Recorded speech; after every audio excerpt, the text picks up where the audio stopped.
बात उन दिनों की है जब महेंद्रगढ़ झज्जर के नवाब के अधीन था।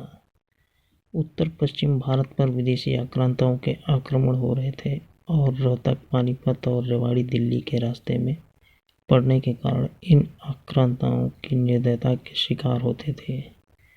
नवाब उन दिनों झज्जर के बुआवाल तालाब को ठीक कराने में लगे थे ताकि संकट के समय रिवाई को पानी का कष्ट न हो।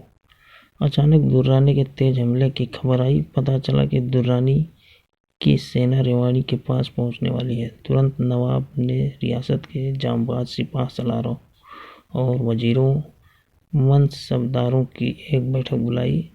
अहम मसला था कि अगर दुर्रानी झज्जर का रुख करे तो उससे कैसे निपटा जाए, और अगर हमले की सूरत में रोहतक या रेवाड़ी से मदद की गुहार आए तो क्या किया जाए।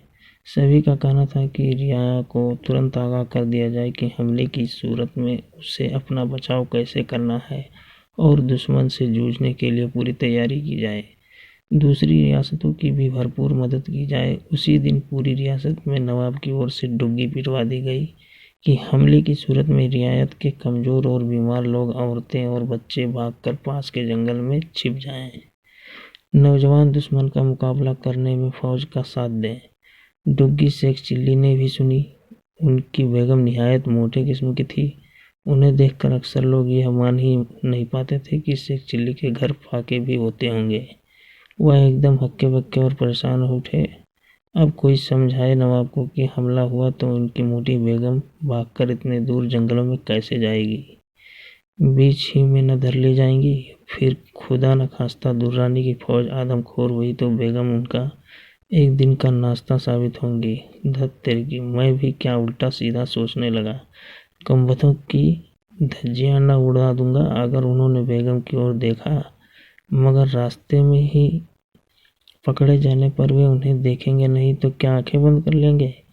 अंधे भी तो नहीं होंगे वे। शेख फारूक एक दिन कह तो रहे थे, दुर्रानी अंधा है, मैदान में उतरता है तो अपने पराये में फर्क नहीं कर पाता, मगर दुर्रानी अंधा है तो क्या उसके सिपाही भी अंधे होंगे? बड़ी मुसीबत में जान फंस गई। मेरा क्या है, मैं तो उसकी फौज के गुबार से ही उड़कर कहीं का कहीं जा पहुंचूंगा। मगर सवाल तो बेगम का है। वह तो जन्नत में भी मेरे बिना सबको फटकार लगाएंगी। अल्लाह मियाँ को भी नहीं बख्शेंगी। उफ, अगर कहीं से उड़ने वाला कालीन मिल जाए तो मैं भी कितना अहमक हूँ। नवाब साहब ने घोड़ा दे रखा है, फिर भी नाहक परेशान हो रहा हूँ। बेगम को घोड़े पर बैठाकर दौड़ा दूंगा। दुर्रानी की कमबख्त सारी फौज हाथ मलती रह जाएगी।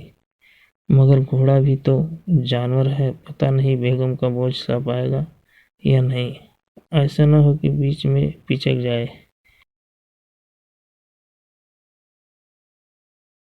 या खुदा, ऐसा हुआ तो क्या होगा? घोड़ा कहीं गिरेगा, बेगम कहीं गिरेंगी। उनसे तो गिरकर उठा भी नहीं जाएगा। फिर घोड़ा नवाब का है, क्या पता सीधा जंगल में जाएगा या लड़ने का जोश में कमबख्त दुर्रानी की फौज में ही जा घुसेगा। बेगम बेचारी तो जोर जोर से फटकार लगाने के अलावा कुछ भी नहीं कर सकती। माना कि उनके अब्बा हुजूर एक जांबाज सिपाही थे, तलवार ऐसी चलाते थे कि दुश्मन को छठी का दूध याद आ जाता था। मगर धूल पड़े उनके दकियानुसी ख्यालात पर। बेगम को जबान चलाना तो सिखा दिया, तलवार चलानी नहीं सिखाई। सिखा देते तो उस समय काम न आती जब घोड़ा उन्हें लिए दुर्रानी की फौज में जा घुसता। मगर यह माना कि घोड़ा दुर्रानी की फौज में घुस जाएगा, मगर बेगम के पास तलवार कहाँ से आएगी?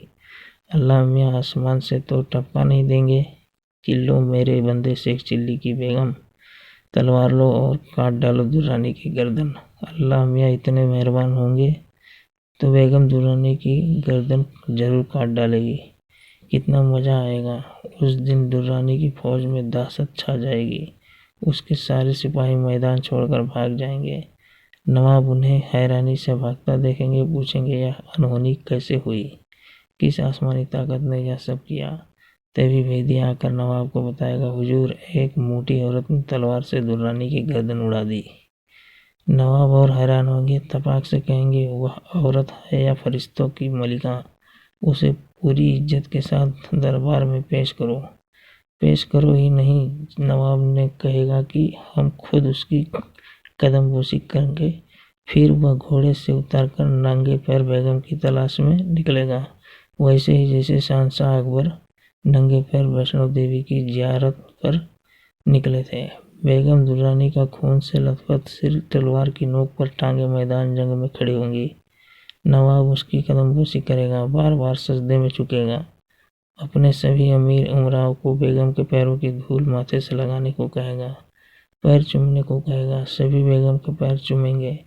नवाब मुझसे भी उनके पैर चूमने को कहेगा। भला अपनी बेगम के पैर मैं कैसे चूम सकता हूँ?